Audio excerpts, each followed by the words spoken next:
Hola, buenos días. Pues me da mucho gusto estar aquí nuevamente, gracias a la invitación de Gavina, y que se abran foros como este para poder indagar, explorar y compartir más sobre nuestras experiencias comunes en relación a la atención plena. Y pues elegí el tema de emociones, concepto y manejo de las emociones, porque veo que es algo que está todavía muy ambiguo y que a veces genera un poquito de confusión. Entonces, lo que pretendo con la exposición es aclarar lo que serían los conceptos que están alineados con la atención plena, tanto de la psicología como de la neurología, y lo que se ha desarrollado dentro de la investigación contemplativa. Básicamente, las emociones a veces tienen una confusión con lo que serían, si son algo mental o es algo fisiológico. Muchas veces se piensa que es algo solamente psicológico, que es algo de una experiencia solamente psicológica o mental, que hay estados mentales que están, digamos, separados de lo que sería el aspecto fisiológico. Y bueno, dentro de lo que es el estudio, el campo de estudio de la psicología y lo que sería la psicología fisiológica, pues sabemos que hay mucha respuesta también fisiológica al respecto. Entonces, en este rubro tienen que contemplarse ambas, ¿no? El aspecto mental y el aspecto fisiológico. Entonces, básicamente, en nuestra orientación, si es que logran arreglar la proyección, pues nuestra orientación es ir definiendo poco a poco cómo es que estos conceptos de la psicología y la fisiología se van aunando a lo que serían los conceptos de la atención plena.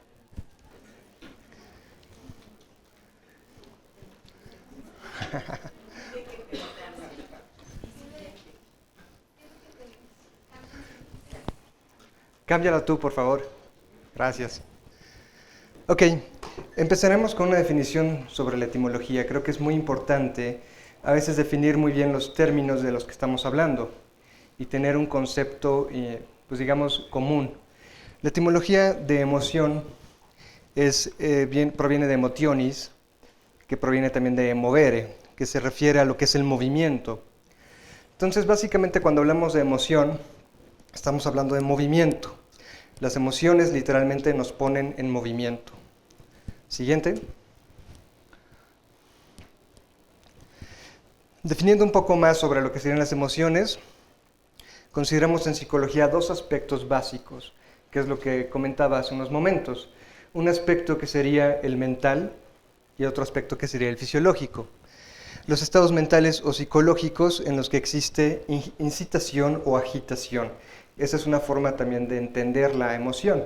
Es decir, que hay algo que incita un movimiento mental, por un lado. Esto va a generar conductas de respuesta activadas por redes asociativas de memoria. Es decir, que la respuesta emocional está relacionada directamente también con la forma o las interpretaciones o el contexto personal que tengamos nosotros. Por otro lado están los estados fisiológicos, que involucran los campos sensoriales y la respuesta del sistema nervioso autónomo y el sistema endocrino. Es decir, que hay toda una serie de respuesta fisiológica ante los estímulos.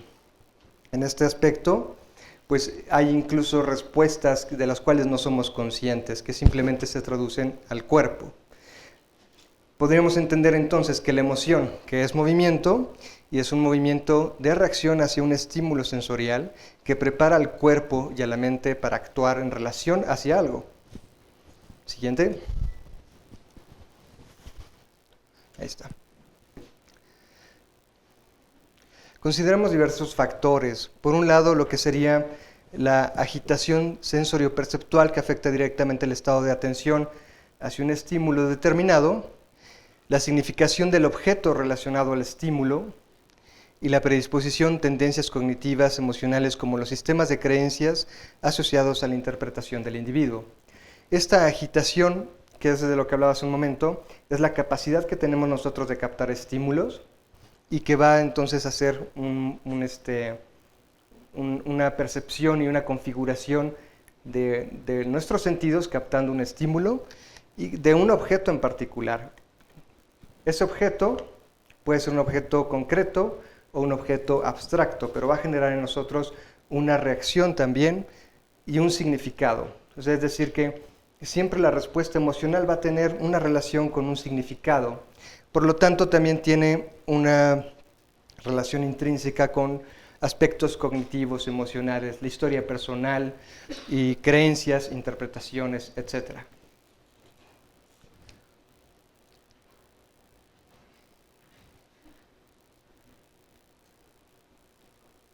Parece que ya funciona. Ok, vamos a estudiar un poquito lo que serían las emociones desde el punto de vista de Paul Ekman, que es quien está en la foto. Paul Ekman es un investigador muy prominente sobre las emociones y sobre lo que serían las emociones básicas y las emociones en el sentido de la manera en que se expresan. Él estuvo estudiando diferentes sociedades y tribus, especialmente en Nueva Guinea, hizo mucha investigación sobre la forma en que se expresan las emociones. Entonces tiene mucho que ver con lo que sería la gestualización, la respuesta muscular del rostro y cómo se gesticulan los diferentes tipos de emociones y cómo se parecen unas a otras. Entonces él, a partir de todas sus investigaciones, pues genera esta definición como emoción, que sería un proceso, una particular forma de apreciación automática influenciada por nuestro pasado evolutivo y personal, en el que sentimos que algo relevante afecta nuestro bienestar, dando pie a una serie de cambios psicológicos y conductuales para lidiar con la situación. En este sentido, pues, nuevamente estamos viendo aquí todo lo que hemos heredado nosotros como sistema nervioso, como seres humanos, y que tenemos la capacidad de traducir las emociones de determinada manera, pero aparte no solamente este aspecto evolutivo, sino también un entorno y un contexto personal, que tiene que ver también, obviamente, con la cultura. Cuando sentimos entonces que hay algo que en esta experimentación de información momento a momento genera algo que para nosotros es relevante, es cuando viene la atención hacia ese estímulo y una respuesta emocional hacia ese estímulo, dando pie entonces a una serie de cambios psicológicos y conductuales que están preparados para responder a esa situación en particular. Aquí cabría mencionar que las emociones entonces, al ser una reacción en un momento dado en ciertas situaciones, solamente tienen una prevalencia momentánea. Es decir, que no se extienden demasiado tiempo, solamente se llevan a cabo para lidiar con una situación en particular que se esté dando en ese momento. Así lo hemos visto o se puede ver, digamos, en los mamíferos, en algunas otras especies, en las cuales ante una amenaza hay una respuesta directa, ya sea de ataque o huida, pero cuando esa amenaza desaparece, pues ya no hay por qué seguir reaccionando a ello. Sin embargo, el ser humano, siendo un ser más complejo y que tiene también muchas ideaciones, pues queda rumiando de alguna manera la emoción, es decir, que por medio de ideaciones puede prolongar la prevalencia de las emociones. Entonces podríamos decir que el ser humano es un animal rumiante emocional. Ok, vamos a ver un poco sobre lo que sería la clasificación de las emociones. Las respuestas emocionales básicamente nos orientan hacia aproximación o retirada o rechazo. Esta digamos que sería la primera clasificación. ¿Qué tipo de emociones nos aproximan hacia el estímulo o qué tipo de emociones nos producen rechazo? Pensemos en un objeto que nos genere algún tipo de emoción de aproximación o rechazo. Traigan a su mente la imagen de un oso y piensen si esa imagen les produce rechazo o les produce aproximación. Ahora levanten la mano, ¿quién diría que produciría rechazo un oso? Ok. ¿Aproximación? Ok. Está muy dividido, ¿no? Y depende mucho también de qué oso tengamos en mente, ¿cierto? Si fuera algo así, un oso de peluche, o si fuera algo así, tal parece que depende de dónde esté el oso, arriba o abajo, ¿no? Y de qué tan agresivo parezca. Se volvió loco esta cosa. Sí, regresa, porfa. Ahí, gracias. Ok, se consideran las emociones básicas o primarias como una clasificación, una segunda clasificación, aquellas que consisten en emociones básicas que experimentamos y podemos reconocer en otros e incluso en otras especies de mamíferos. En este rubro hay mucha discrepancia, digamos que no hay un consenso específico sobre lo que serían las emociones básicas. Unos dicen que son unas, otros otras, unos añaden más, etc. Pero coinciden en algunas que están aquí expresadas. El primer rostro, ¿qué tipo de emoción sería?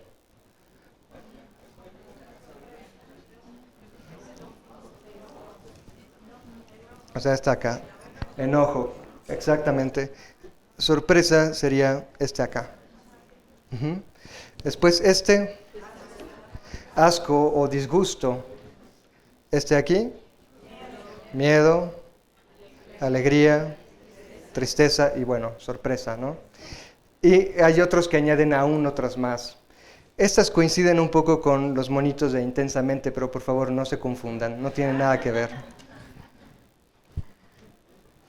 Ok, las emociones básicas podemos reconocerla entonces por la forma en que se expresan. Hay estudios en los cuales incluso se descubre que hay animales, aparte de los primates, que pueden leer la expresión emocional.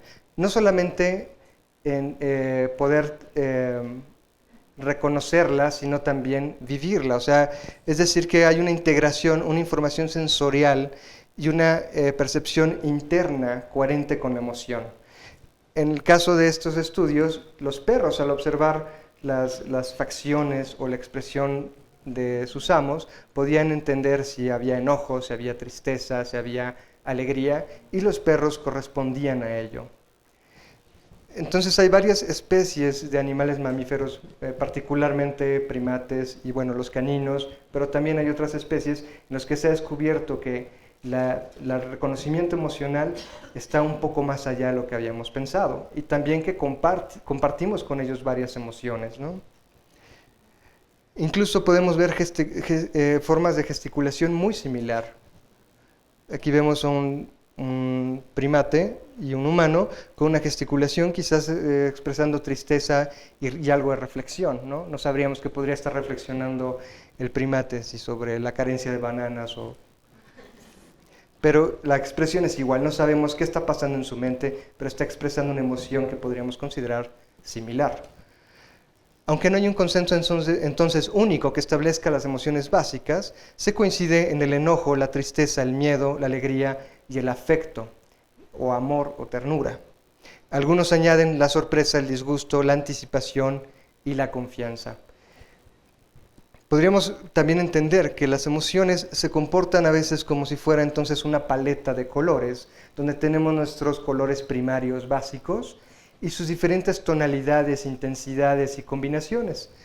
Este es lo que sería la rueda de colores emocionales de Puchlik, y él propone justamente estas emociones básicas que serían expresadas aquí en este rubro, y sus diferentes intensidades.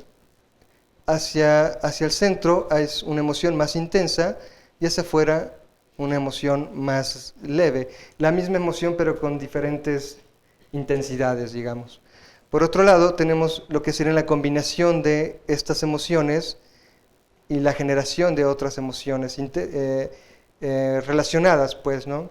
Tenemos, por ejemplo, entonces, que, por ejemplo, la aceptación y la aprensión generan sumisión, la serenidad y la aceptación, amor, serenidad e interés, optimismo, y así cada una va generando diferentes disposiciones. No vamos a ahondar mucho más en esto porque es algo amplio, pero es una forma interesante de entender las emociones, como si fuera una paleta de colores que podríamos intensificar en su tono, combinarlas y entender que las emociones no vienen aisladas. O sea, no son como solamente la emoción del enojo, sino que atrás del enojo viene a veces un tinte de tristeza. Entonces podemos entenderlo así en nuestra propia experiencia.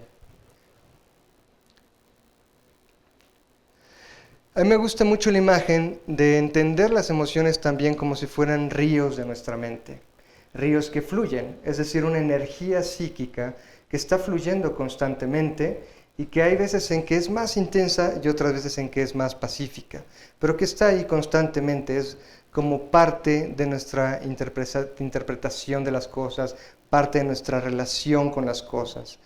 Incluso ahora podríamos decir que en este auditorio, pues cada uno de nosotros tenemos una cierta intención emocional, quizás muy leve, quizás es muy tenue y pacífica, pero que alguna experiencia puede intensificarla. Y podremos tomar esta analogía también como pensar que una experiencia que puede intensificar la emoción puede hacer también que este río se desborde. ¿Y qué pasa cuando un río se desborda? Genera caos alrededor, rompe cosas, ¿no? Entonces podríamos decir que cuando tenemos emociones muy fuertes, eso pasa también con nuestro estado mental y pasa también con nuestra conducta. De alguna manera también podríamos pensar en que se pueden poner diques o se pueden encauzar este río. Y para poder hacerlo es justamente parte de las aplicaciones de la atención plena. ¿Cómo es que nosotros podemos encauzar el río? No podemos pensar en reprimir el cauce del río, porque es como si quisiéramos nosotros simplemente pararlo, y no, es algo que tenemos que entender que fluye, la emoción fluye y siempre va a tener que fluir. La manera en que nosotros podemos encauzarla es haciendo diques y hacerlo con entendimiento. Ahora pensemos, si este río está desbordado, si nuestras emociones están desbordadas, ¿podríamos hacer algo con ellas en ese momento? Difícilmente, porque viene toda esta torrente de río y si nosotros queremos parar eso sería algo ridículo y hasta peligroso, ¿cierto? Entonces, la forma en que nosotros podemos hacerlo es cuando el río está más pacífico. Por eso justamente vamos a ir viendo más adelante cómo se van a ir aplicando las técnicas de atención plena para poder ir entendiendo el cauce del río, de esta torrente, de esta corriente emocional y cómo podemos encauzarla. Y a partir de poder encauzarla y poder dirigirla, cuando corre con más fuerza va a poder tener también una vertiente distinta. Podemos orientar nuestra respuesta emocional de distinta manera.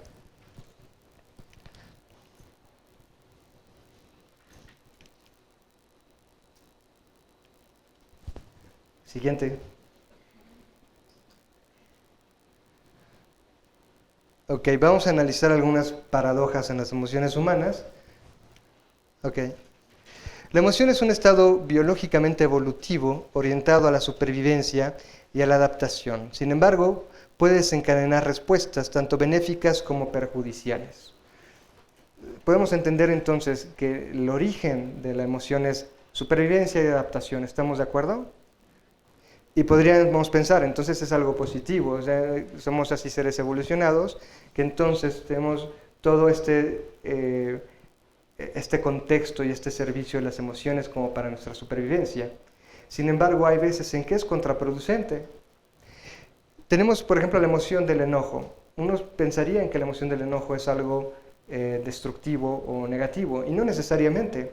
Originalmente, el enojo es una respuesta hacia algo que consideramos amenazante y necesitamos defender o poner límites. Si no tuviéramos esta energía del enojo, pues tampoco podríamos tener la energía o haber tenido la energía de ir a cazar un mamut, por ejemplo. Y en este caso, pues esta expresión que estamos viendo ahorita en la pantalla, pues es una expresión de poner límites, ¿cierto? Y se tiene que hacer con esta firmeza. Podríamos decir que es una emoción que nos produce una consecuencia positiva.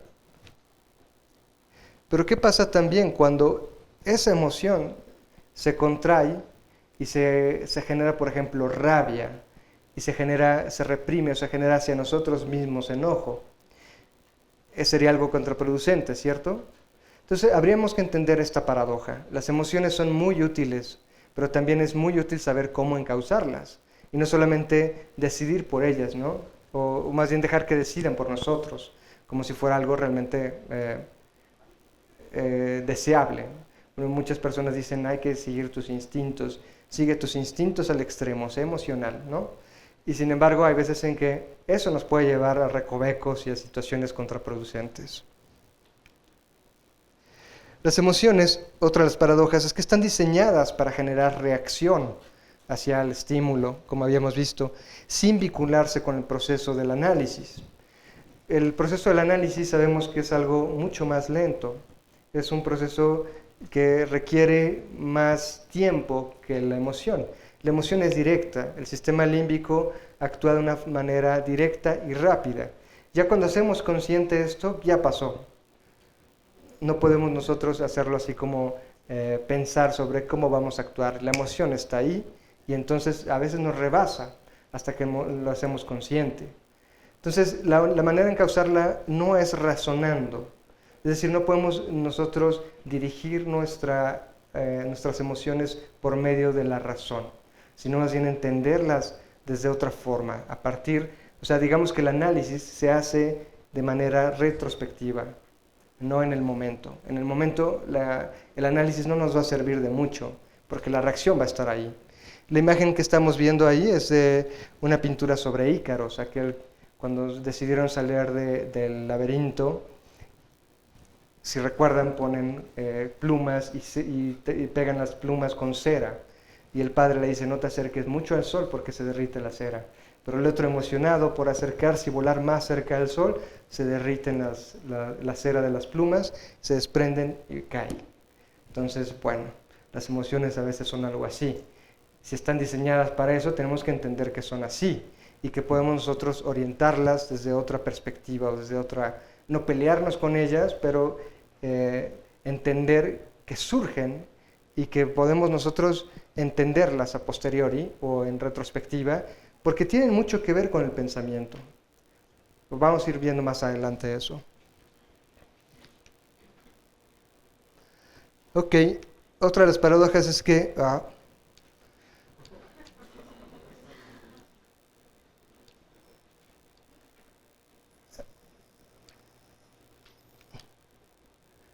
A ver, siguiente, una más.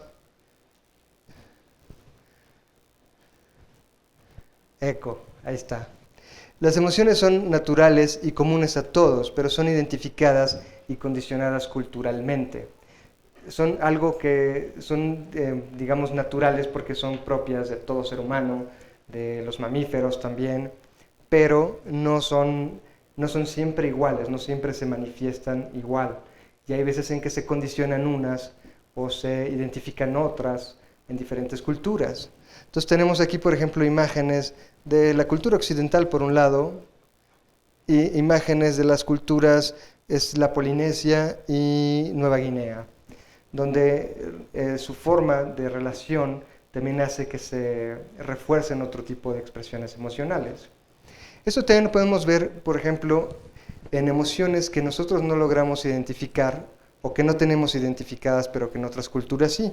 Es el caso del Schadenfreude, que es una emoción en alemán que no tiene una traducción ni en el inglés ni en el español, que significa que es el gozo de ver el infortunio de alguien más.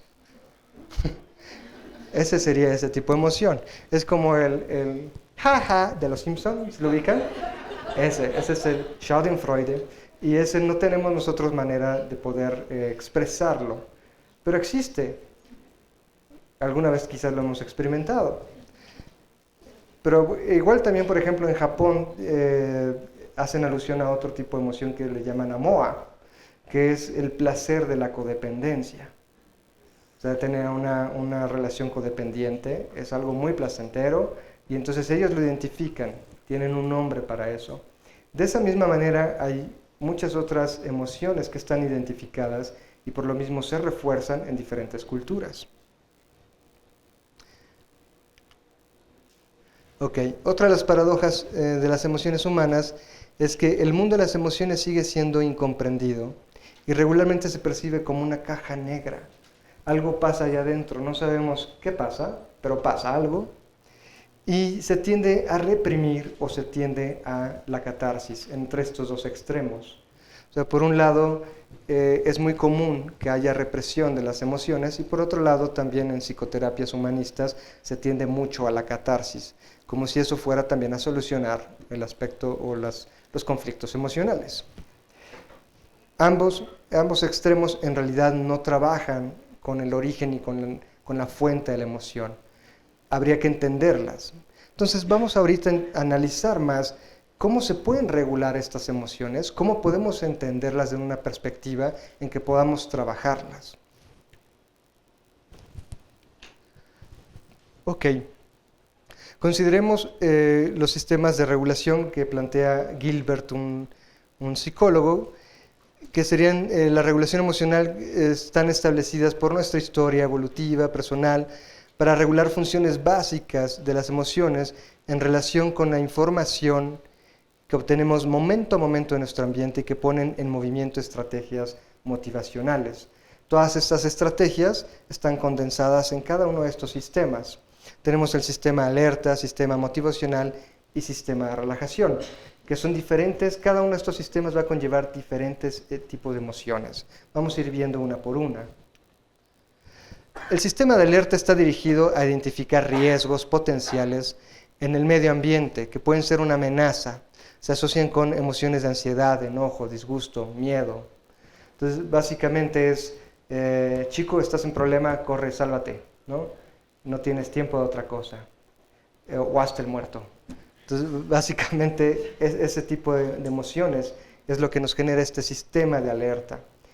Estamos expuestos a este sistema, pues más cuando estábamos en un sentido de supervivencia, como para ir a cazar, por ejemplo, un mamut o tu comida, que no te vaya a comer tu comida y que tú puedas cazarla, ¿no? Entonces, en ese entonces en que nosotros estábamos expuestos más a este tipo de peligros, era un sistema que tenía una función más lógica. Ahora, en realidad, aunque vivimos amenazas latentes, en realidad no todos los días estamos viviendo estas amenazas. Muchas veces está en nuestra mente.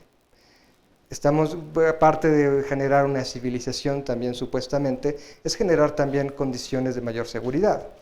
Entonces, eso también tiene sus asegúnes, ¿no? Pero pensemos entonces qué cosas realmente consideramos amenazantes desde fuera y qué cosas son amenazantes porque así las interpretamos como una amenaza, ¿no? Otro tipo de sistema sería el motivacional, que regula las emociones y motivaciones orientadas no solo a la supervivencia, sino a la búsqueda de satisfacción y bienestar, como el alimento, oportunidades de apareamiento o de tener pareja, alianzas, refugio, etc. Y bueno, esto estaba yo viendo si era políticamente correcto poner esta imagen aquí, pero pues es básicamente algo que buscamos todos, pero podemos cambiarla por esta. Finalmente, una hamburguesa también es algo que nos incita a ese tipo de emociones. Estamos buscando la satisfacción de alguna manera. Y observemos el tipo de emociones que nos genera en la búsqueda de placer o satisfacción. Tenemos entonces el siguiente sistema, que es el de la relajación, relacionado con cualidades emocionales de satisfacción, seguridad, calma y placer. Ya una vez que no tenemos amenazas alrededor, que estamos satisfechos en nuestras necesidades básicas, podemos relajarnos. Y entonces eso también es parte de lo que sería la salud emocional, buscar la respuesta de relajación y no solamente la respuesta de supervivencia. También podemos pensar en esto. Keep calm and survive school, tanto para maestros como para estudiantes como para maestros. Manténganse calma y sobrevivan a la escuela. Ok. Analicemos ahora un poco más sobre lo que sería la interpretación y la reacción emocional como actividades de nuestra mente, que esto es lo que nos va a llevar también a poder entender cómo trabajar las emociones desde la perspectiva de la atención plena. La reacción emocional no está relacionada inherentemente al estímulo, la generamos nosotros a partir de nuestra interpretación. Es decir, que nosotros primero interpretamos, tenemos un nivel cognitivo primario antes de poder generar la emoción. Hay un nivel de percepción, un nivel de desarrollo, procesamiento perceptual necesariamente para poder generar una emoción. Es falso, es una falacia pensar en esto que dicen sobre el miedo a lo desconocido. Creo que hemos oído de eso, ¿no? Sin embargo, es una falacia en realidad. Se tiene miedo a lo que se conoce, porque ya se genera justamente una actitud hacia ello. Ya sabemos de qué trata, ya genera en nosotros esa reacción. Hacia lo que no conocemos no podemos tener una emoción. Por lo tanto, sí se considera que primero hay un nivel cognitivo primario, un nivel de interpretación primario, antes de que exista una respuesta emocional. Tan es así que, por ejemplo, esta imagen, pues si la ven inmediatamente podrían pensar que son las ramas de un árbol. Tan solo unos segundos después te das cuenta que forma una silueta humana. Eso es parte de la percepción, el poder hacer un cierre de figura, tener una constancia de la forma y poder tener una forma de identificar lo que estás viendo.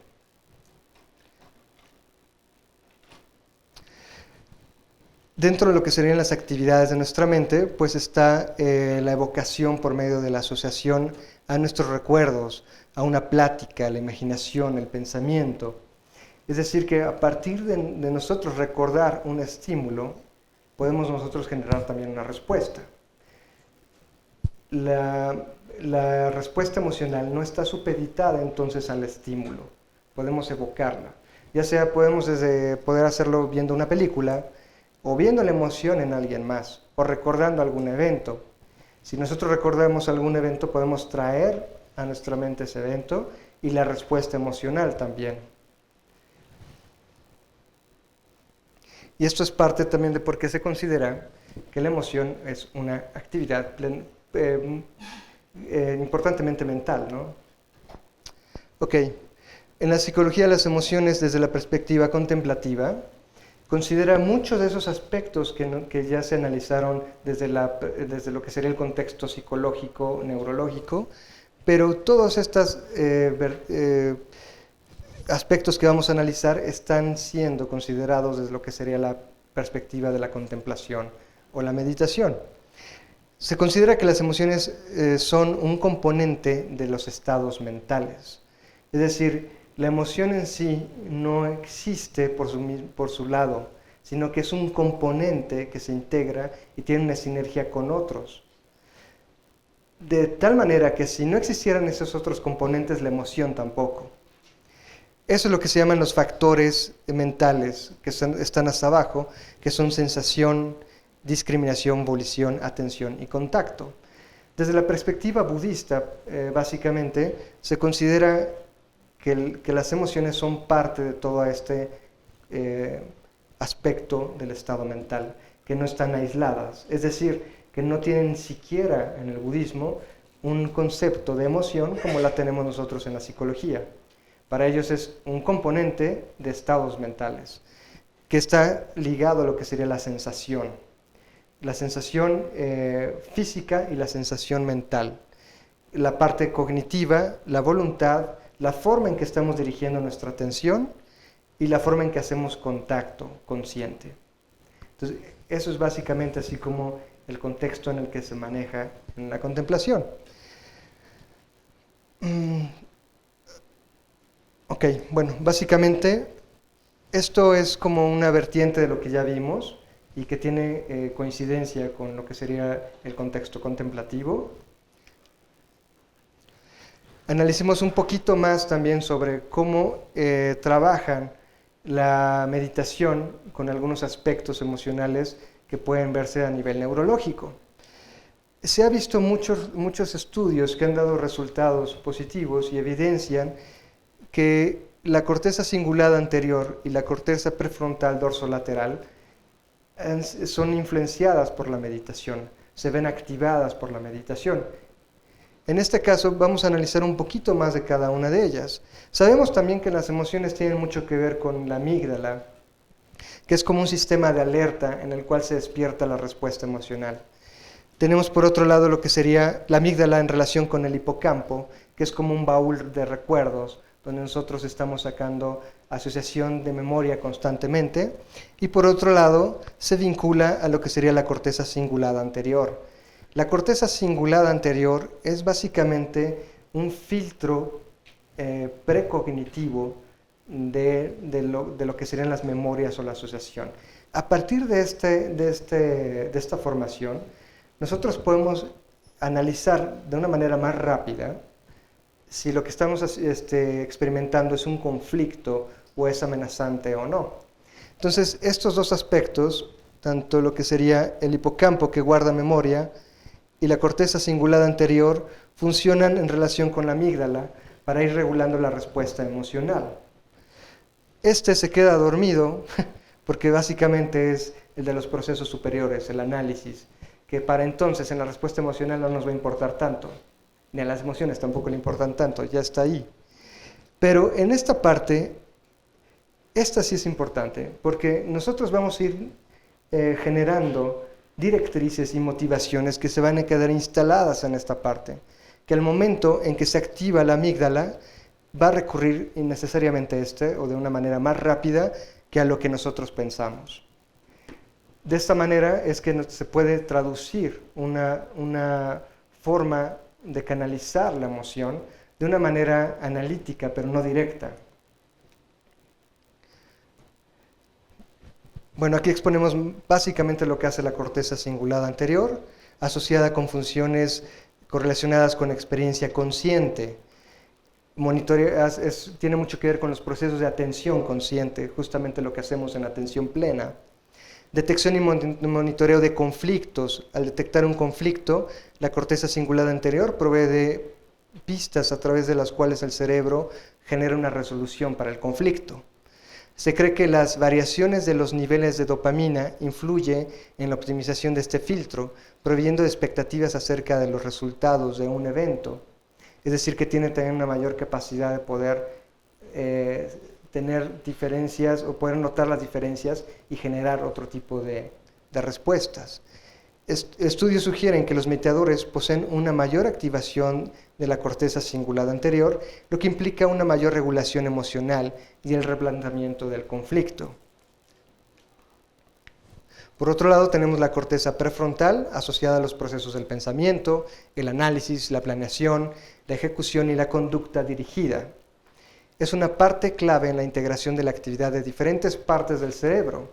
A partir de ahí estamos integrando muchos otros procesos del cerebro. A través de las prácticas de meditación analítica se activa y se refuerza el pensamiento cognitivo implicado en el procesamiento cognitivo, implicado en la regulación emocional. Entonces, básicamente con estas dos áreas nosotros podemos generar realmente cambios e influir en nuestros estados emocionales de una manera indirecta. Hagamos una mirada a lo que serían las emociones desde la atención plena. La atención plena tiene como base la conciencia, lo que sería la capacidad, la facultad de ser conscientes, de darse cuenta. Desde esta base presenta maneras de explorar, entender y regular nuestros estados mentales y emocionales. La conciencia, momento a momento, nos da espacio y apertura con las cuales cultivar nuevas formas de relacionarnos con nuestras experiencias. Básicamente lo que hacemos desde la atención plena es generar curiosidad y espacio a lo que sucede en nuestros estados emocionales o nuestros estados mentales. Regularmente cuando experimentamos un estado mental, queremos huir de él, algún estado mental que sería conflictivo o que sería desagradable. Desde la atención plena nos permite el poder estar ahí, ser conscientes de ello y ser curiosos con ello, lo que nos da un espacio también de entendimiento.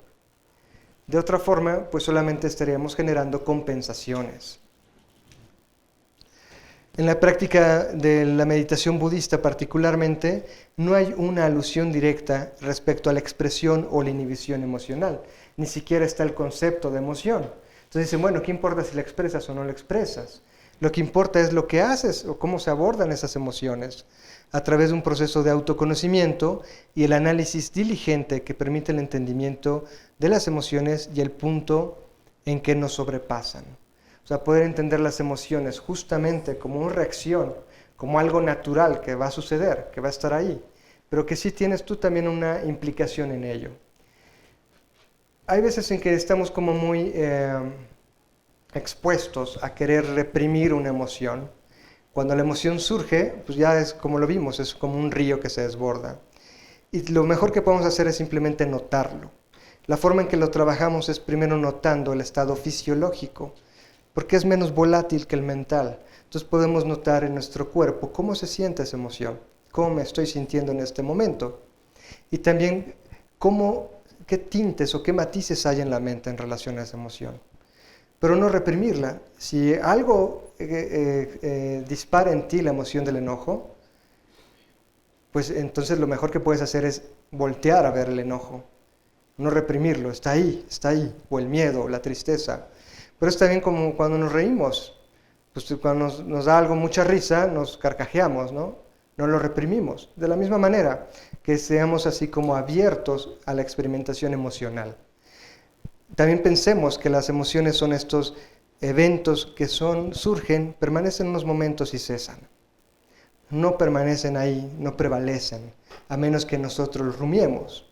Entonces básicamente tenemos que verlos con esa curiosidad y con esa apertura de decir, ¿qué está pasando? Bienvenida emoción, bienvenida tristeza que estás ahorita experimentando o lo que se esté manifestando. De esa misma manera tendríamos que ser curiosos con nuestras experiencias emocionales. Este es Chogyam Trungpa cuando era joven. No sé si se metía algo en ese entonces porque después se convirtió en un maestro muy prominente y muy... Él es un maestro budista que tuvo mucha influencia en Occidente. De hecho, podríamos decir que es una de las vertientes principales que han traído el budismo a Occidente. Y él plantea lo siguiente: todo lo que vivimos en nuestra situación de vida, todo tipo de emoción que experimentemos es trabajable. La esencia inherente de las situaciones es trabajable y las circunstancias aparentes también son trabajables. Entonces, observemos las cosas así sin tirarnos, digamos, al drama o a la victimización. Observémoslo con curiosidad y como algo que se presenta en ese momento. Ok. Aspectos de la disciplina aplicados a las emociones, de la disciplina contemplativa. Se aplica lo que es la autoobservación de las condiciones emocionales o bien los estados mentales. El poder observarlos y poder ser conscientes de ellos. La regulación de la expresión emocional en el momento en que surge su manifestación fisiológica y conductual. El poder detectarlo y el poder ser consciente de ello. Y poder también regular nuestra conducta, porque una cosa es que experimentemos enojo y la otra es que reventemos las cosas, ¿no? Entonces podemos nosotros notar que está el enojo, hasta dónde podemos llevarlo y cómo una conducta tras otra puede generar más complicaciones.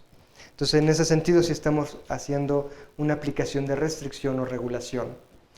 Por otro lado, es lo que sería el desarrollo de nuevas disposiciones o motivaciones, sistemas de valores o directrices de mayor beneficio, que sería entonces el cultivo de emociones y de estados mentales más propositivos. Por un lado tenemos esta vertiente que sería el autoconocimiento y la autoobservación, lo que sería también el poner los diques, que sería la restricción. Los diques de un río, para poder encauzarlos, se ponen, como había dicho, cuando está en calma. Cuando nosotros logramos poner la mente en calma y logramos analizar en retrospectiva nuestros estados mentales, tenemos mayor capacidad de entender opciones y poder entonces restringir, decir, bueno, por acá que no se vaya, y poder generar aparte también estados mentales más propositivos, particularmente relacionados a lo que sería la empatía y la compasión. Es importante también categorizar aquí la compasión como una forma de entendimiento del otro y una forma de interés en el otro. Interés en cuanto a que no hay que no experimente sufrimiento y que nosotros podamos ser de beneficio para esa persona. Cuando nosotros vemos a alguien sufrir, un animal, persona, anciano, y nosotros experimentamos la compasión, sería esta necesidad de decir, uy, esta persona está sufriendo, desearía que no sufriera, puedo hacer algo por ello o no. Entonces, básicamente, este surgimiento de compasión son estados mentales más propositivos que nos conectan con los otros. Entonces ya no es una condición de indiferencia, sino si hay interés ahí. Podemos hacer algo directamente o no, hay interés. Este tipo de conductas entonces también nos lleva o nos orienta hacia los demás. ¿Okay? Es al revés, es para acá. Ok, el análisis budista o de lo que sería la meditación budista, se entiende el sufrimiento, la ansiedad y el dolor como dukkha y como parte de la existencia y sus condiciones.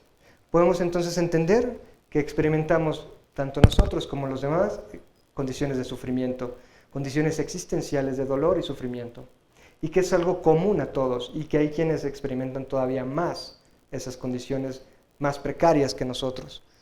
El entendimiento ulterior de esto en las situaciones de vida nos permite una perspectiva más amplia y más positiva que nos conecta también con los demás. Aquí tenemos, bueno, una imagen de gente caminando y gente que está pidiendo dinero, que es algo que vemos muy comúnmente. ¿Qué condiciones hay atrás de todo esto para que esto exista, para que esto lo veamos de una manera cotidiana? Es lo que tendríamos que pensar. Por otro lado, esa es una clase donde se está enseñando a los niños a meditar. El Dalai Lama considera que si nosotros enseñamos a esta generación, a los niños de 8 años, a meditar, y pudiéramos abarcar a todos, en una sola generación terminábamos con la corrupción y la violencia. Eso suena quizás muy ambicioso, pero es posible.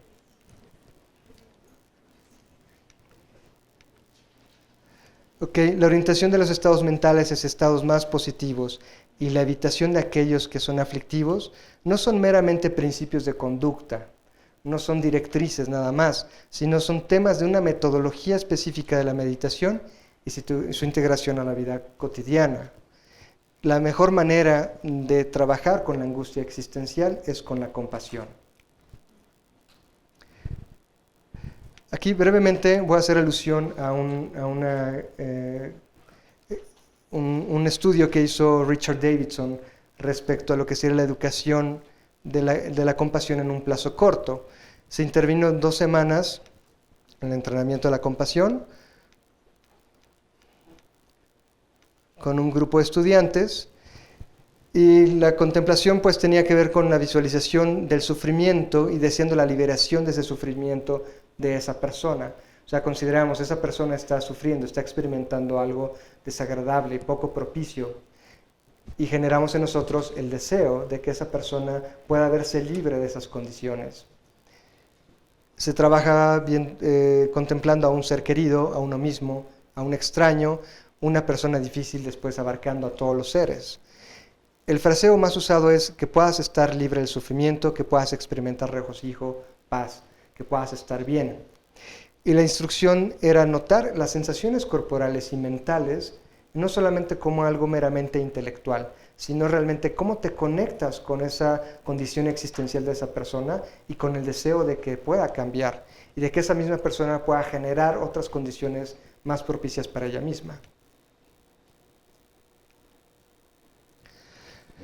Y bueno, hay veces en que veo todo nuestro trabajo de esta manera, o sea que hay una inercia terrible en nuestra cotidianidad, en la inercia de las cosas del mundo. Parece que es algo que es aplastante, que por más que hagamos, pues sigue habiendo una inercia de corrupción, violencia, tragedia, ambición, poder, etc. Pero también está por otro lado el potencial de la compasión, la bondad, el altruismo, y todo depende de la manera en que nosotros eduquemos las emociones. Consideremos entonces que si somos más los que estamos deteniendo esa enorme roca de inercia de cosas que se vienen encima, podemos hacer algo al respecto. Podemos pensar que podemos trabajar en relación a todo ello, pero a partir de nosotros mismos. Es ahí donde coincide o donde tiene su eje principal la atención plena. Es un trabajo estrictamente personal que después se ve también manifestado socialmente. Y pues pensemos que estamos aquí compartiendo un viaje juntos y que solamente tenemos esto.